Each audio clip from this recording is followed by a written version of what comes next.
Hello, everyone, and welcome back to Speakwise English. I'm Tom, your host for today. If this is your first time here, I'd love to let you know that we upload a new English learning video every single day to help you become fluent and confident in English faster. In today's episode, you'll improve not only your English listening skills, but also your ability to catch fast real-life conversations. We're diving into a very practical and important topic: how to understand fast native English speakers. If you've ever watched a movie, a YouTube video, or even talked to a native speaker and felt like their words just fly by too quickly, don't worry, you're not alone. Fast English can feel overwhelming, but the good news is with the right techniques and daily practice, you can train your ears and your brain to understand native-level English smoothly and naturally. We'll go through real-life examples, practical tips, and simple daily exercises that will help you catch natural English, understand sentence rhythm, and recognize connected speech that native speakers use all the time. By the end of this video, you'll know how to break the speed barrier in English listening and feel more confident when talking to fast speakers. Before we jump into the lesson, don't forget to subscribe to the channel and hit the bell icon if you want more helpful English learning episodes like this. So, grab a notebook and something to write with, and let's get started. Understanding fast native English speakers can feel like trying to catch a speeding train. You hear sounds, but they blur together. Words are skipped, sentences run into each other, and by the time you think you've understood something, the conversation has already moved on. This is something almost every English learner faces, especially when they step out of textbooks and into real-life English. But here's the truth: fast English isn't impossible to understand. It's just different from what you've learned in traditional classes. Native speakers speak with a rhythm.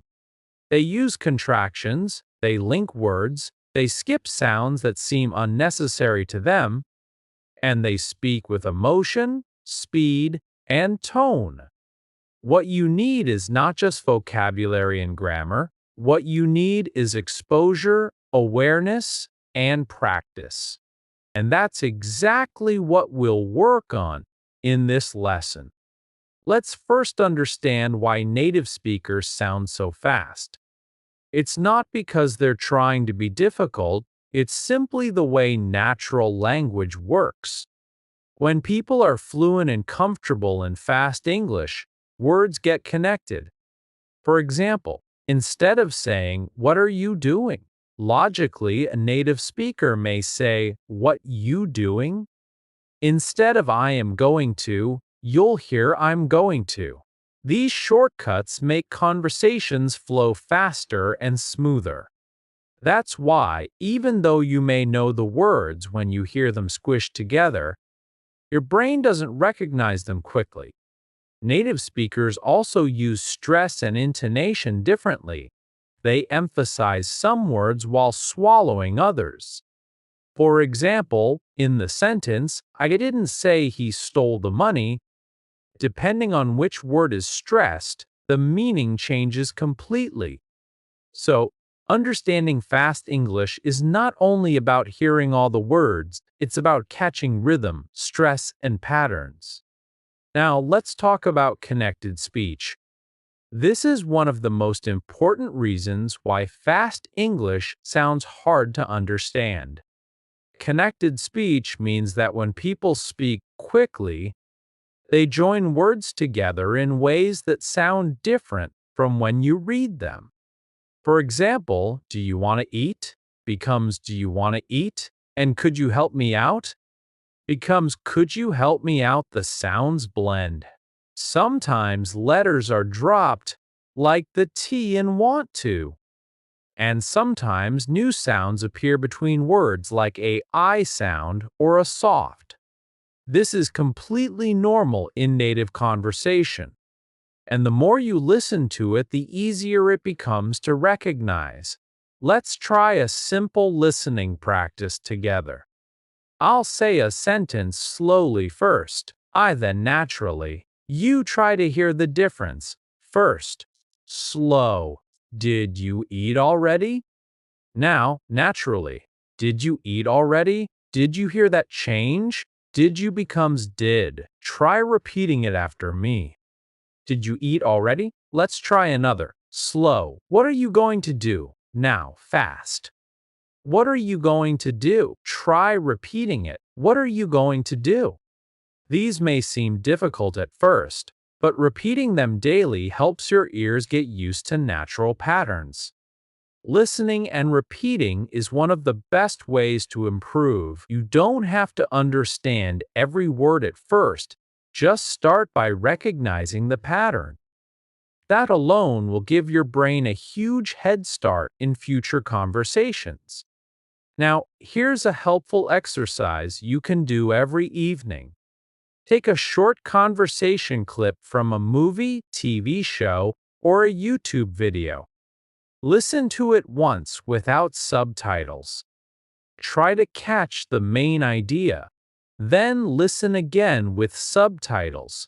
Pause after every sentence. Repeat it out loud the way it sounds, not the way it's written.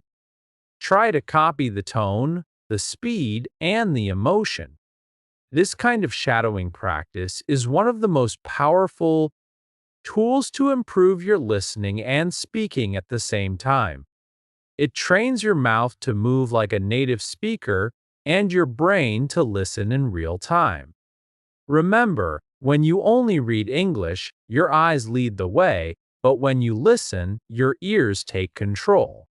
So, give them the exercise they need. You can also start noticing common contractions and informal phrases. Instead of I do not know, native speakers often say I don't know. Instead of let me help you, they'll say let me help you. These small changes add up to a big difference in how English sounds in real life. And here's something important. Don't worry if you can't understand everything right away. Even native speakers sometimes miss things when someone speaks too fast or unclearly. Your goal should be progress, not perfection. Every time you understand a new phrase, your brain builds stronger listening muscles. A great daily practice you can do is what I call the 1-minute rewind. Choose a 1-minute video in English, something with native speakers. Watch it without subtitles, then rewind and watch again. This time, focus on one sentence. Try to catch every word. If you miss something, rewind again. Pause after each sentence and repeat it out loud. The key here is to train your ears slowly. 1 minute a day may not sound like a lot, but if you do it every day for a month, your ears will be stronger, your reactions will be quicker, and your understanding will be deeper. Now, let's talk about real-world English. The kind you hear in cafes, on the streets, in movies, or during conversations with native friends. This English is not always clean or formal. It's full of expressions, slang, and natural messiness. For example, you might hear someone say, "Let me grab a bite," instead of "let me get something to eat." Or "I'm going to head out," which means "I'm going to leave now." These are everyday phrases that may not appear in textbooks, but they are used constantly in real life. And the more you get exposed to them, the better your understanding becomes.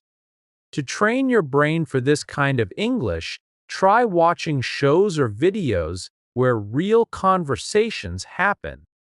Choose content with subtitles first, then move to videos without subtitles. You can even try listening to podcasts or audio clips while doing daily chores like cooking or walking. Immersing yourself in real spoken English every day will slowly adjust your ear to the speed and rhythm of native speakers. One very effective method to improve listening is called dictation practice. Here's how it works. You play a short audio clip, just 1 or 2 sentences. You listen carefully and try to write down exactly what you hear. Even if you miss some words, don't worry. Just try your best. Then play it again and fill in the missing parts. Do this 2 or 3 times until you think your sentence is complete. Finally, compare it with a transcript or subtitles. This simple exercise helps you notice which words are difficult to catch and why. Maybe they're being connected. Maybe they're reduced. Or maybe you just haven't heard them enough times before. Dictation helps improve your concentration, memory, and spelling all at the same time. It's especially useful for catching those little words like to, of, a, and an that often disappear in fast speech. Let's try one short example now. I'll say a sentence quickly and you try to write it down. Ready? I should have told you earlier. I'll repeat it. I should have told you earlier. Did you catch that?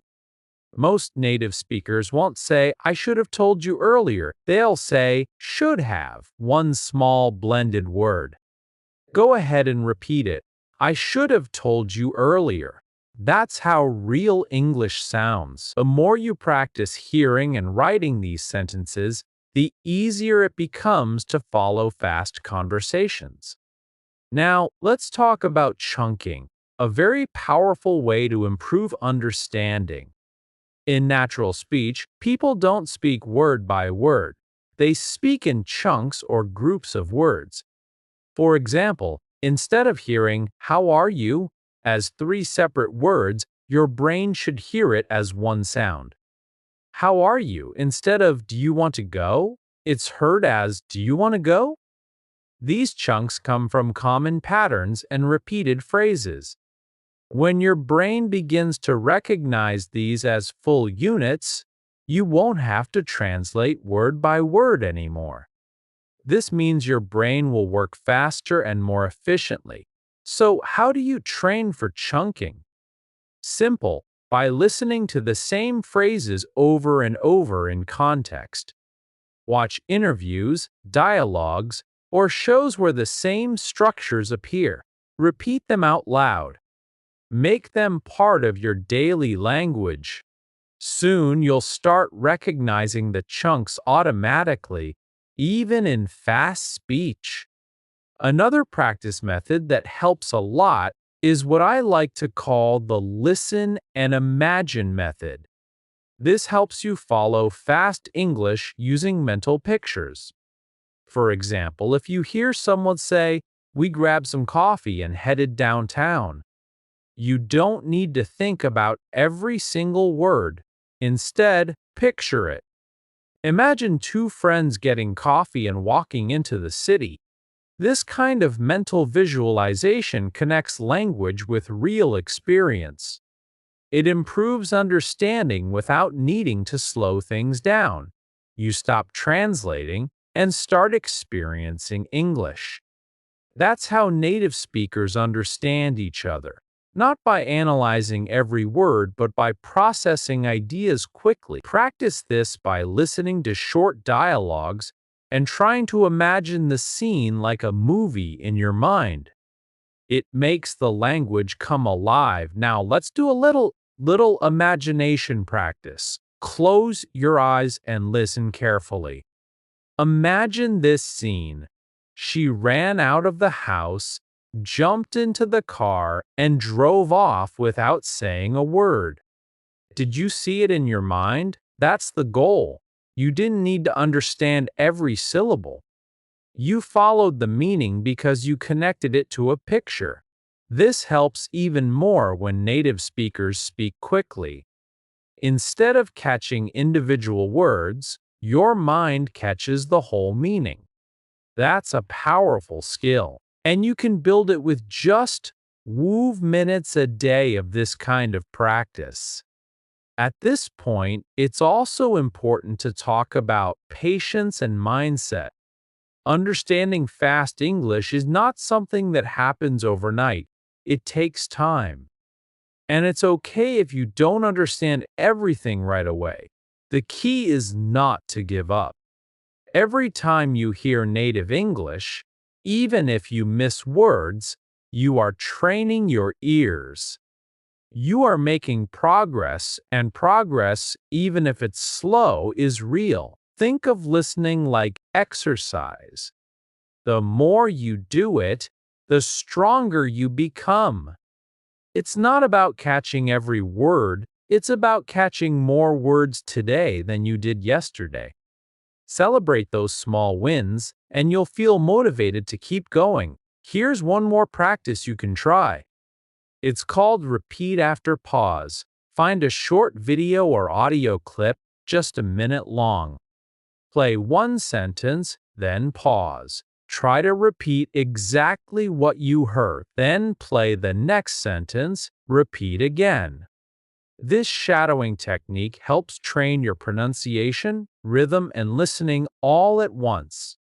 The more you practice, the more fluent your speech becomes, and the better your ears get at catching fast English. Even minutes a day with this method can make a huge difference over time. As we continue, I want to share one very helpful habit that many fluent English learners use. It's called active listening.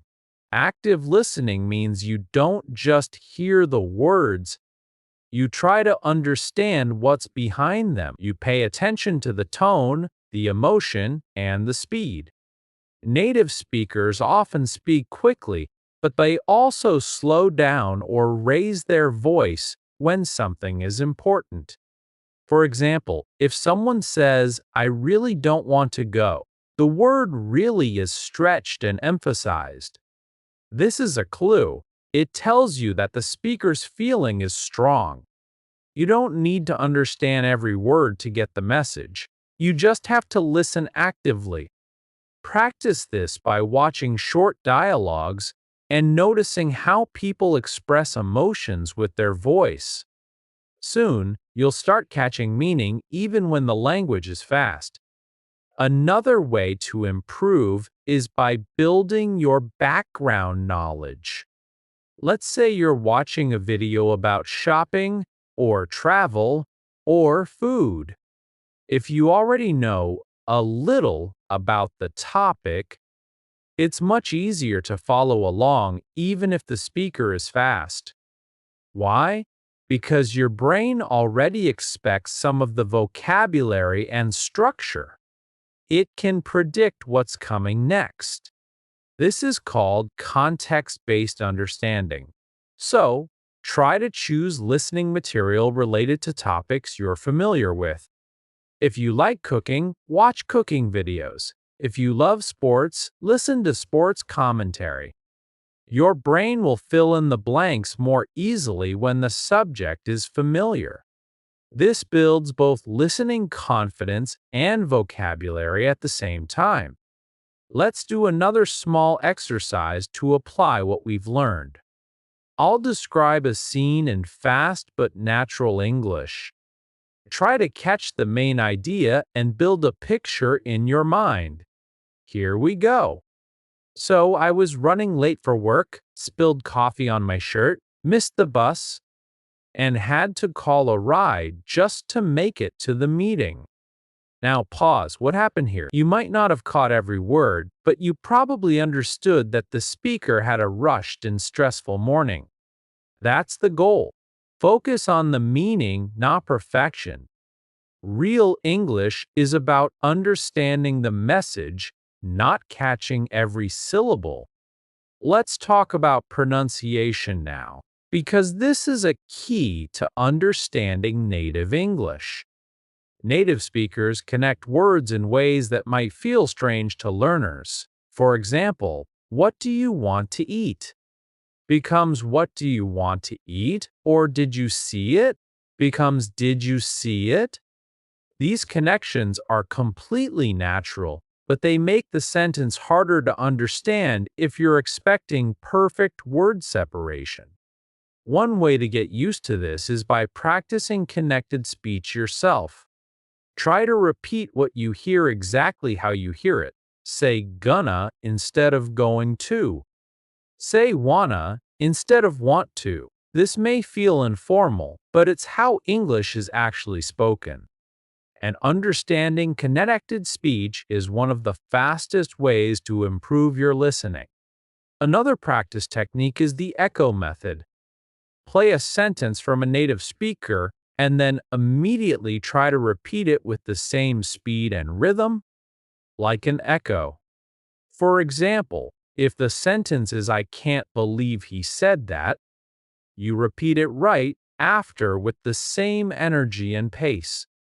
This helps your tongue and brain get used to how fast English feels. At first, you might miss words, but after a few tries, you'll notice improvement. This method not only helps you understand fast English, it also helps you speak more naturally. Now, let's touch on a big challenge: unfamiliar accents. Not all native English speakers sound the same. There are American, British, Australian, and many other accents. And even within those countries, there are different regional ways of speaking. For example, someone from New York may speak differently from someone in California. Someone from London may sound very different from someone in Scotland.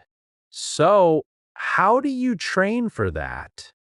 Expose yourself to as many accents as possible. Watch videos from different English-speaking countries. Listen to podcasts, interviews, or even songs with various accents.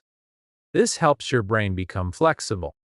It stops expecting just one correct way of speaking, and that flexibility will allow you to understand people no matter where they're from. Here's a short scene using an informal American accent. Hey man, I'm heading out soon. You coming or nah? Notice the dropped G in heading and coming and the use of casual phrases. These are very common in friendly conversations. Try repeating it a few times. Hey man, I'm heading out soon. You coming or nah? The more you listen and repeat, the more natural this kind of English becomes to you. Now, let's add a few tips for watching English movies or shows. First, don't worry if you don't understand everything. Start by watching with subtitles in English. Watch one scene, then replay it without subtitles, and see how much you can understand. Try pausing after each line and repeating it out loud. You can even write down useful phrases.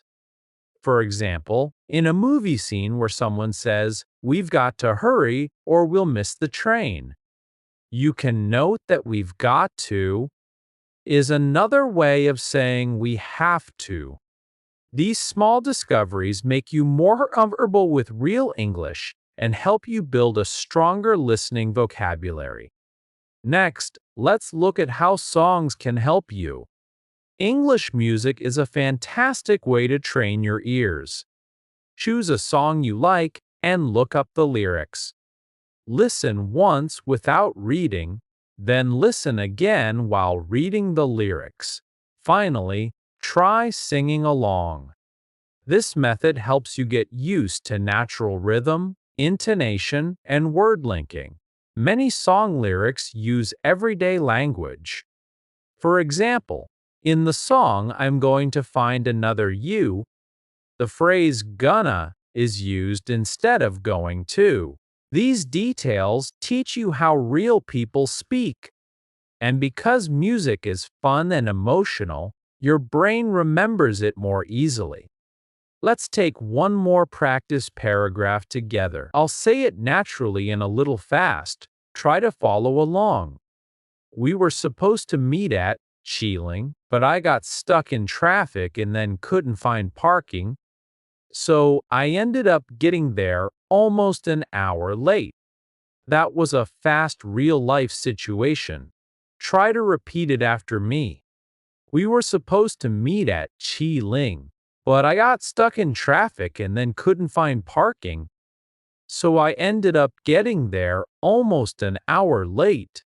If that feels too long, break it into small parts. The more you repeat, the easier it becomes. And finally, remember that improving your listening is not just about listening more, it's about listening better. Choose content that challenges you a little, but not too much. Set daily or weekly goals. Maybe you listen to one podcast episode each day, or maybe you do 3 dictation exercises each week. Whatever you choose, keep it consistent. Improvement doesn't come from big steps once in a while. It comes from small, steady steps every day. Your ears will improve, your understanding will get better. And one day you'll suddenly realize that you understand English without trying so hard. So, let's quickly review your path to understanding fast English speakers.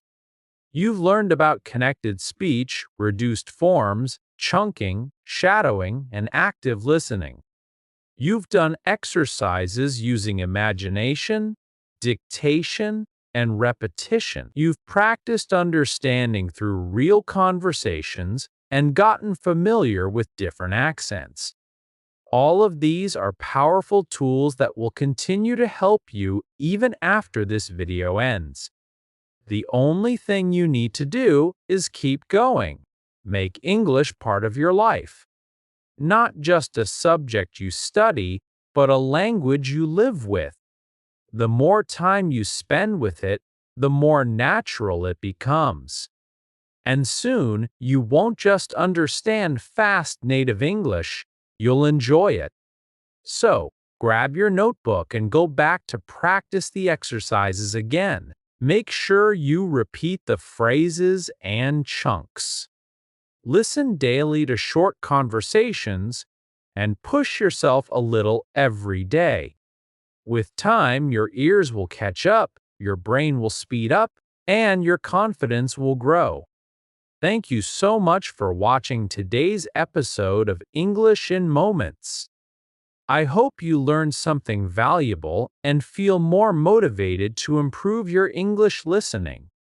If you found this video helpful, don't forget to like, share, and of course, subscribe to the channel and make sure to hit the bell icon so you never miss another episode.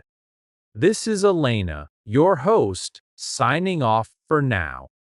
Keep practicing, keep listening, and remember, English fluency is just one conversation away. See you in the next video.